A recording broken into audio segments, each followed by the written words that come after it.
Hello again, this is Mark Mitchell. Hope you're doing well when you are able to view this. But today we'll be looking at chapter 14 from the textbook or the ebook, whichever one you have. It's about media and consumption. This is kind of a new chapter compared to a lot of books that I've seen before, but it's certainly one that is worthy of inclusion in the book because of its impact upon society, as we'll see by the time we get to the end of the video.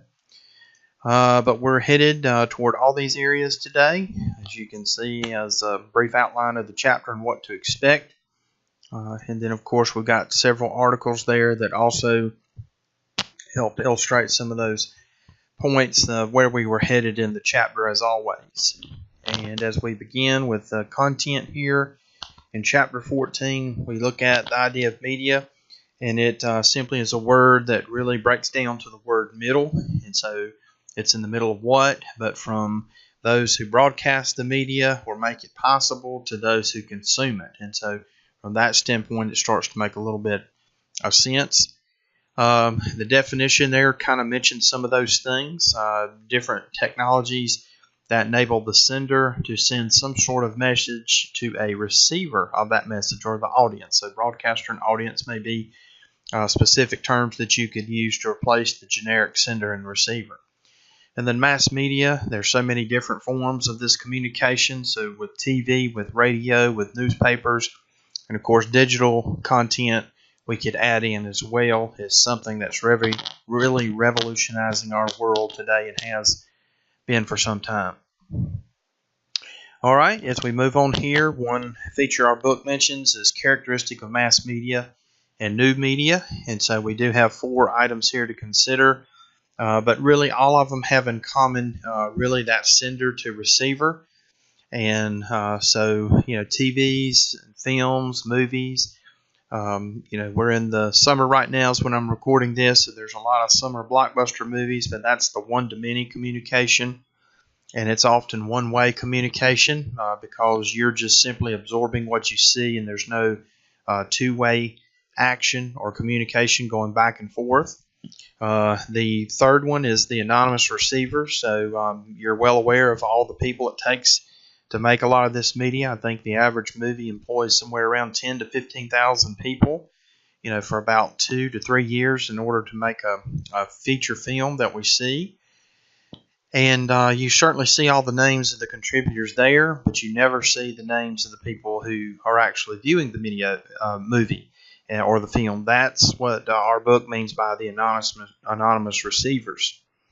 And then the distinction between producers and audience, I think we've done that already. There's a big difference in those who have gone to school or studied or professionals in these areas that make these movies so enticing to go and see versus the people that pay down their money to do it. Now, with the digital media, our book just mentions also the new media, and that's where the line between producer and audience sometimes gets blurred. And we'll really get to that more at the end of the chapter. That's the user-generated content that the digital age has made possible, where people of many backgrounds, even of middle-class means, are able to produce their own content and then upload it to where the world can see it. That's one of the big changes that we've seen. As a matter of fact, our chapter opened with a little story of how the word selfie came into use. And if you've read it, you'll see where it was actually in the year 2002, but a Australian person. It was a male. He had had too much to drink, and he was walking up the stairs, and he tripped, and he injured himself to where he bit a hole through his bottom lip. And then what he did when he got home was posted a picture of that on a chat room, and he referred to his injury as a selfie. And so that is the first known use of the word, or at least according to our book. And then some years later, by 2013, selfie was proclaimed the word of the year. So that's an interesting story of how that word has come into play. And of course, we see selfies every day, but it's interesting to know the story behind it. Just a graph here that shows us linking all these things together that we've been talking about. So the audience, and then, of course, the people who make it possible through the technology, and then the message itself. It's all in this you can see kind of clockwork type illustration where they're all seemingly interconnected. All right, so we do see some more interesting things about some of the trends in the media industries, and one of those is the companies have gotten a whole lot bigger. Our book just shows us in the last 35 years, the biggest media company was only about 8% as big as Comcast is today. That seems to be right now the biggest media company with about $74.5 billion in annual revenues. And this is, of course, at the publication of our book, and there may even be some bigger media companies. I know AT&T is probably over that $74.5 billion. They just bought, I think, DirecTV, and Disney is, I think, going to buy Fox. So, that record that Comcast has probably has already been beaten or won't last long. The integration of media companies, we really have two things there. Vertical integration is the idea that a company may own just really one form of media. So our book gives the example of Netflix, but they're in the film business, but they have all these different steps where they make their own films and then they broadcast it on their own platform. Horizontal integration is when a company may own different forms of media. So maybe they have a film division, maybe they have a newspaper division, maybe they have radio outlets, things like that. That would be a good example of horizontal. We've got a nice slide that comes up next that also shows this very same phenomenon. Maybe a good example of that would be the Fox network, or any other network like that that has those different forms. But they have a televised content, they have radio shows, and I think that at least at some part they have some print also media as well. Here's a good idea, just to that chart that shows this vertical and horizontal integration that we have just mentioned about companies, whether they're based in one area alone or multiple areas. When we see the concentration of ownership, again, it just seems that there's fewer companies today. They're much bigger. We used to have approximately, again, going back about 35 years ago, there were about 50 media firms all total. And now there's really about 5. And the 5 that our book mentions is Time Warner, Disney, News Corporation, Viacom, and Bertelsmann. But simply, what's wrong with all that concentration is you may not get as many viewpoints as you had before. And then, maybe some of the standards and high-quality programming, maybe some of that effort is not as great when there's not as many competitors. The globalization of the media conglomerates just shows, for example, worldwide, that's the idea of the globalization. But, for example, when it came to Hollywood films, again, 50 years ago, the main box office market was the United States. And companies wanted to make sure they pleased the audience in the United States because that's where most of their revenues came from. Now that's not true anymore. So our book gives us a few examples there of different movies, including one a few years ago called Iron Man 3. But it made 2/3 of its revenue overseas. And the same thing is true, I think, with right now one of the big comic book films, Avengers Infinity War.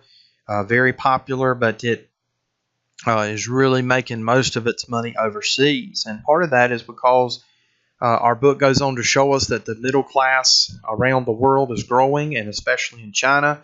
You've got more middle class consumers there than you do in the United States, just slightly more there in China. So that's why filmmakers today are going to make content that's not only pleasing to U.S. customers but also to international customers. Our book has a few points to consider. This is on page 359 and 360 on media content, but they're all good ideas for sociology here and how to study some of these examples of media. So these are, again, you can read for yourself, but you can compare content between 2 or more types of media. Whatever the media presents, is it really real? Is it really what's going on in society? That maybe is our second one in talking about depictions to social reality. And then the third one, examine the content as an expression of cultural values and beliefs. For example, some of the movies before that express a lot of American values that may not do so well overseas as it would in the United States. All right, and we also have a couple more, but you kind of get the idea. Evaluate the quality and performance of media based on certain criteria. For example, how well did the media do predicting the 2016 presidential election? And you can see there they were really off. So I've seen some other articles that upwards to 70 to 75% of Americans, they are somewhat distrustful of news sources, and so they will search for alternative ways to find things that are interest to them and information sources. But it shows sometimes maybe we're not getting the real news, but somebody's version of what they want us to know. So I think there's some good things to consider there that our book brings about. Our book, I don't have a slide for it, but our book mentions in figure 14.3 on page 360, but there are some good examples of what we saw with the horizontal integration for Fox, the Fox News Corporation, but it shows all their different businesses and some of the different actual businesses that are under those different types. But anyway, another example of that concept.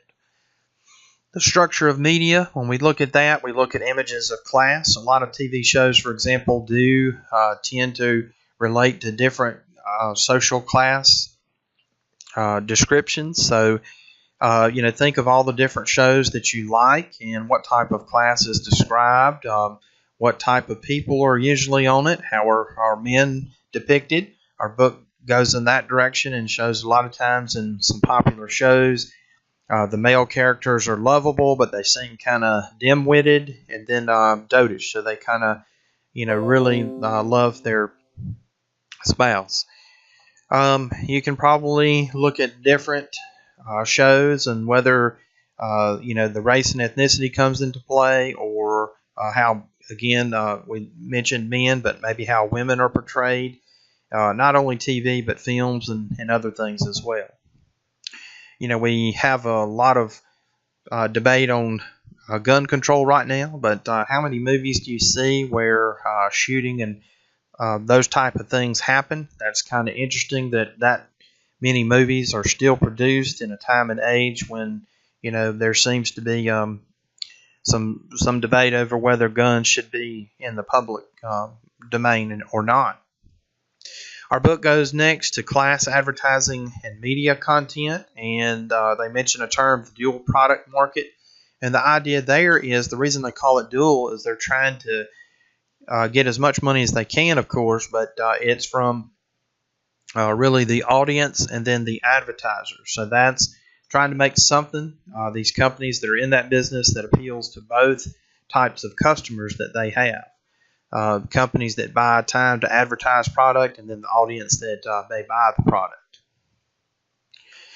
Our book then goes to a section when it looks at the structure of media, but the interaction between audiences and media. All right, and so active audiences there are where you can get real feedback, real-time feedback about how the content is being interpreted and used by the audience members. We can also see a couple other interesting theories about how this might be used and how the media affects consumers. The agenda setting theory is a theory that looks at when you have different media sources and they influence what people think about it. And that's maybe something I mentioned earlier. A lot of times, do they really give you the news, or are they simply trying to tell you what to think and your opinion? And so it seems like quite a bit of people are somewhat dissatisfied, at least with some of the news sources and maybe their ideology and peddling of information that they try to slip in unbeknownst to consumers, but it doesn't seem to be that they're doing a good job. Cultivation theory is a second theory under the media social effects, but it argues that the longer that one is exposed to the media, that people will soon come to accept that way of events. And I think it was William James in psychology that actually said a long time ago that if you repeat a lie long enough, that people will come to believe it. So not sure if cultivation theory has taken that into account, but it certainly sounds a little bit similar to what is going on. So hopefully, again, that we're getting the real truth with that, but, buyer beware.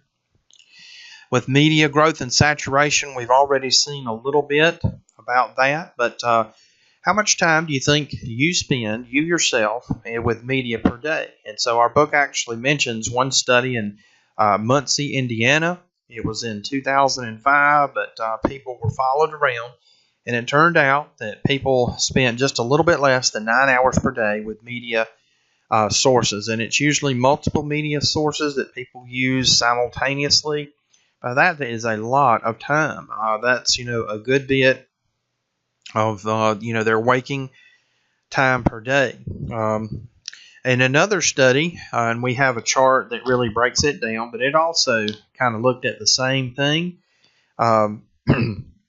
Now here, this seems to be the data that I mentioned from that study before, but our book does mention, of course, the Muncie, Indiana, and one other study there.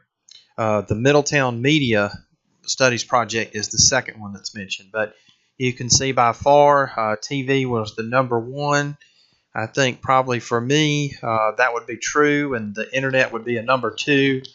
Maybe the radio would be a number three.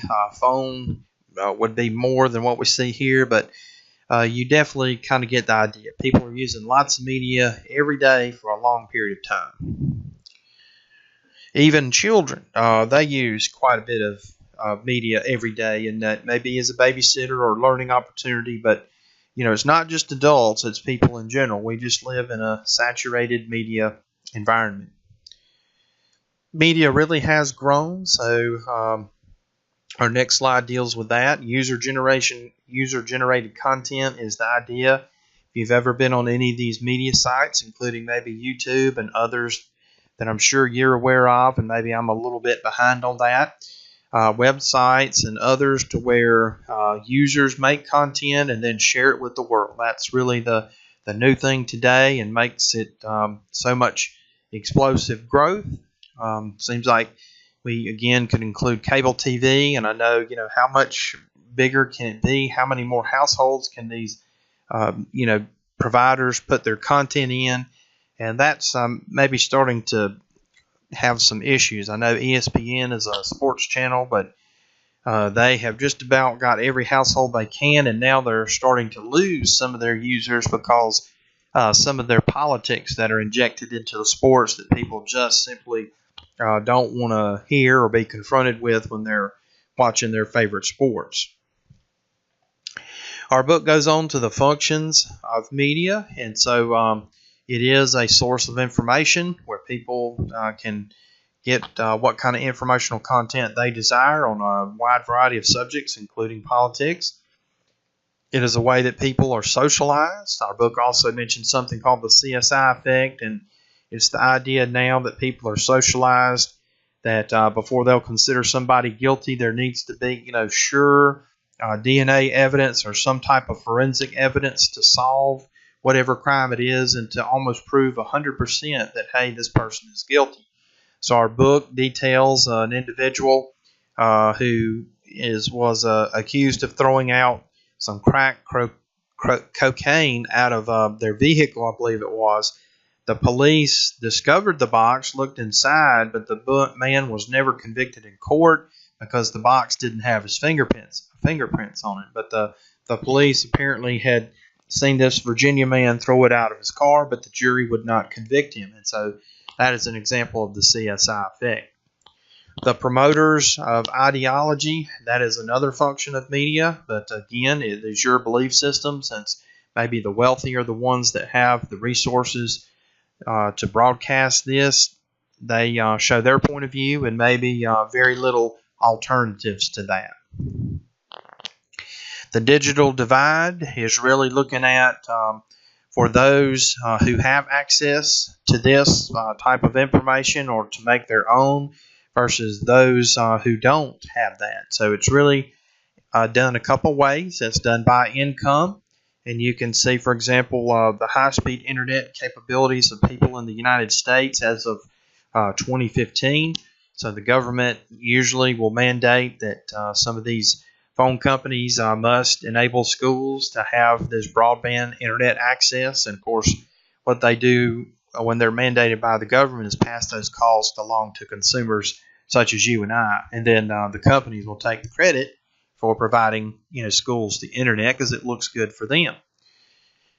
The next slide just simply looks at the digital divide in terms of where the internet is available. So, North America to the left, upper left, almost 90% of people have it, and that's the highest penetration rate in the world. You can also see that Europe and Australia are very close together, and then it really kind of drips off from there where many people don't have it. I know a previous chapter in our book showed that some people in Africa would use their cell phones in order to check the crop prices that they would sell at market. All right, I remember at a time when I had dial-up. That's been a long time ago, but the speeds today are so much faster than what I experienced years ago. Our book, when it comes to the media, has a short section there on government regulations. So, for example, how much material, how much content must you broadcast before you can take a commercial, when you can show more violent programming, or other things of that nature. Maybe it limits the amount of smoking that's shown on TV, or, like I mentioned with violence, because of young viewers that they don't want to see such adult-themed topics. Cultural imperialism is the idea that those more powerful countries, they can export a lot of their products, their media products, to the less powerful countries, and often they come to have a dominant role. So I mentioned before earlier in this recording about the film industry, but the United States does export a lot of its films to the rest of the world, and in some countries, that makes up 2/3 of the films that country actually gets. I know I've just recently watched an animated film. It was Batman Ninja, but I think that existed over there in Japan for about a year and a half, before it has recently just now been released in the United States, and how they had to convert that into English, at least the language part.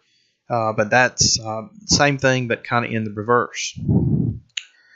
Our book highlights the impact of technology on society in chapter 14, and it really talks about, again, the new media, of how fast it is. It's fleeting. You can use some of these like Instagram or Snapchat, I think, where it deletes your picture or post after 24 hours. And then, of course, with Twitter, right now, the thing that's happened is Roseanne tweeted something insensitive, and her new show got canceled, but it was, too late to pull that back. It spread so fast, and you couldn't delete it. That was something that a generation before people didn't have to worry about.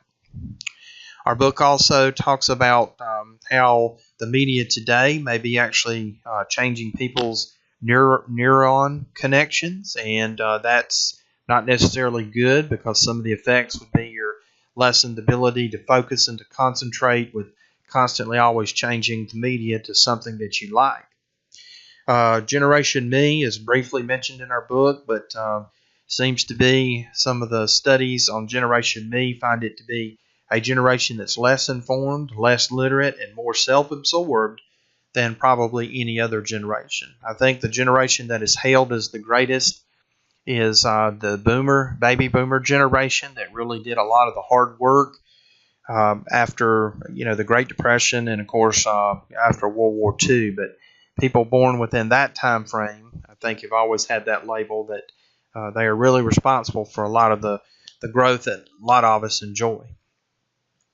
And finally, on this slide, hyperreality is where media depicts the experience of the real world. And so that's an interesting phenomenon that we see. It's maybe the photo opportunity might be another way to talk about it. but it's something that is often presented at news, but it's really nothing more than an event that was created precisely for media coverage, and that is, what's supplanted is real world breaking news. It's really amazing when I watch TV sometimes when I have some free time. What constitutes breaking news is often nothing really important at all, but it is just presented that way. It's as if nothing else in the world was more important than a cat being stuck in a tree, in which a news station breaks into a different location to show us, or like a car chase, a routine car chase that happens all over the United States and many different cities every day. Our culture today is consumed by consumption. We've talked about the economy, talking about the production, distribution, and consumption of goods and services. Well, we certainly have to have that consumer culture today. I was thinking of perhaps the biggest day or event is Christmas. That's almost like a civil holiday where people are encouraged to spend in order to be happy. And so that's kind of the idea that our book has in mind. There is a good film that I would like to use to help illustrate this idea, but it is called Consuming Kids, and it's saying, from the time that we're very young, we are encouraged really to spend money in order to be happy, to buy things. It doesn't really matter what you do with them or use them or not. It's a simple fact that you buy things or have things bought for you and spending money. But our culture is based on that. We see all kinds of messages every day from companies about how we need to take a break and we deserve it. And don't wait for what you want. Doesn't matter if you can't pay for it. Just charge it and, be happy now. And, so many generations before our current one, they just did without. And they seemed to be okay. They couldn't charge it, or all these different ways that we have today. With the rise of consumer culture, our book mentions some key developments. And so the first two really look at industrialization, how machines are used to mass produce and make just a plentiful amount of things compared to not using that. So, our workforce today certainly could probably be chopped down to size because we just are so productive, despite maybe some of the news articles sometimes you see in the news or hear about. We see, for example, to get to this point, you need capital investment. And so now our next few slides talk about some of the problems with capitalism. But really, if you're getting capital investment, that is capitalism. So I would, again, encourage you to decide which of these systems that you like the most, whether it's capitalism or socialism or communism, or kind of some combination of the three. We see, for example, in consumer culture, there's competition. Everybody's kind of working to see who can sell it the cheapest. And so, if you ever shop at Walmart, that's one of the goals they have. And sometimes they can undercut so many stores that it's hard to compete with them. All right. A lot of things in our culture are made to fail, and that's the idea of planned obsolescence. So isn't it amazing that people can design all sorts of things that we need with the idea that, hey, we want them to break down so we can come out and fix them or sell you another one. Here's this next slide that really talks about some of the problems with a consumer-based culture and alienation. That's one of the things that Marx said that capitalism would do to workers, and they just don't get their fair share. Their creativity is reduced. They really don't have, a good time where they are and little say over what they do. They really don't get paid a fair share. Those are all some of the problems that Karl Marx talked about. He also came up with this term commodity fetishism, but it's the idea that the laborers who do the hard work, they often don't see their hand, so to speak, in the value that's being produced. All right, so I guess, again, it just depends on how you want to view that. A lot of these companies, I've seen that argument that Marx makes in this commodity fetishism term, but if they really didn't have those workers, the company wouldn't shut down. They would simply hire some more. So while Marx has a point that these workers are making something that's what they kind of agreed to with their salary or their wages that they're earning. All right, moving on here, still with consumer culture. This slide talks about consumerism. We've already been doing that, but what makes you happy in the world? But if you were to believe, a lot of the advertisements that you see, if you just had one more product or service, then you would truly be happy. That's really kind of the key, but that doesn't seem to be the case in reality. All right, a lot of the advertising about our consumer culture is next, but it's simply we see a lot of time and energy devoted to making us want to consume more. So in public spaces and often in captive audiences, we're subjected to all sorts of these advertisements, say on a bus that you're riding or in a movie theater. You may see, again, some advertisements, or if you're at a sporting event, you'll see all kinds of product advertisements as well. Our book just mentions the product integration, the product placement. I've noticed, for example, for the NBA, this is the first year, I think, where they have allowed logos on the jerseys. And so that's kind of a win-win for the team and the company. But even while watching a ball game, you're subjected to this company logo, thousands of times per game. Stealth advertising is even when situations where the product is not the focus, it's somehow slipped in. So a lot of movies, they will make deals with companies, and you'll see a soft drink that happens to be made a sponsorship deal, or in a commercial where they're using a camera or some other product that was paid for by a company who wants to get that in the public consciousness, so to speak. And it's done in kind of a covert way, and that's why it's called stealth advertising. We see, for example, not everybody can participate. That's the inequality in consumption part. You have to be of certain social and economic means, and not everybody's at that level. Our next slide will kind of illustrate that idea a little bit better. Our book has a little bit of a section on debt and dissatisfaction, and I think the average American has somewhere around $10,000 in credit card debt, but it's so easy to get into debt, and then it's really not too hard to charge it up, but it's definitely hard to pay it off. And so there are some examples in our book. One was a young lady who was a college student, and before she knew it, she had used her credit irresponsibly, but owed nearly $30,000, and so very difficult to pay off. Commodification is the idea that everything can be sold, and so somehow people are always coming up with how to use information in a way to make it marketable. So our book talks about some of the holidays and how it gets earlier and earlier, how we shop for Christmas now. So, even at around Thanksgiving or maybe slightly before, those sales pop up, roughly a month before Christmas gets here. The Super Bowl is typically when a lot of new advertisements come out for companies or their products, because that's a time when a lot of eyeballs are glued to the TV at one particular time. All right, our book also mentions environmental degradation, but that's the idea maybe in our consumer-oriented society. It's that the Earth's resources are used at a disproportionate level by some cultures that are more wealthy compared to others that are less wealthy.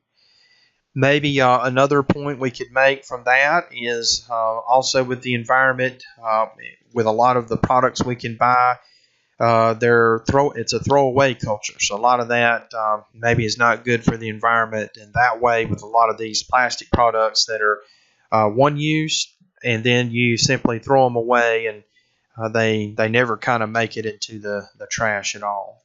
Here's that graph showing the middle class consumers around the world, and so you can see why, again, this helps to explain why a lot of movies overseas, they're dependent on the foreign audience to really make a financial impact compared to 50 years ago. It just used to be only the United States that really determined whether a movie was a success or not.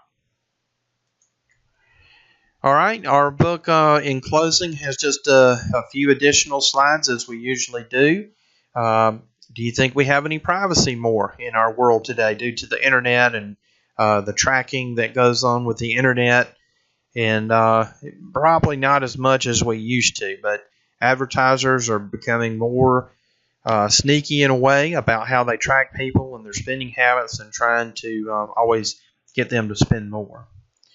Our book talks about some of the media stereotypes, and you can think of some of the TV shows that you've ever seen that perpetuated stereotypes. So, think of some of the shows that you've seen that have white main characters or black main characters or male characters or female or Hispanic. That's interesting. What about with comic books? Tell me some white superheroes. Tell me some black superheroes. Tell me some Hispanic superheroes or Asian superheroes, and that would be maybe kind of interesting. You definitely can see that how comics have tried to become more diverse than they were, for example, when a lot of them first started out again maybe 50 years ago. The last few slides deal with consumer research, so those are some interesting ideas if they appeal to you. And then finally, it has one more slide that remarks about the commercialization of childhood. So I'll try to put a link up there in Blackboard to that film. That is certainly a great one to watch, but just shows how Frederick Taylor that we had seen earlier, and his scientific method is used there in order, to really see how you can get people to buy things. Just like he was trying to eliminate waste and all that in the automobile industry production. We're at the end of the chapter. I thank you for your time, and if I can help you, please contact me, and I will see you the next time. Have a good day.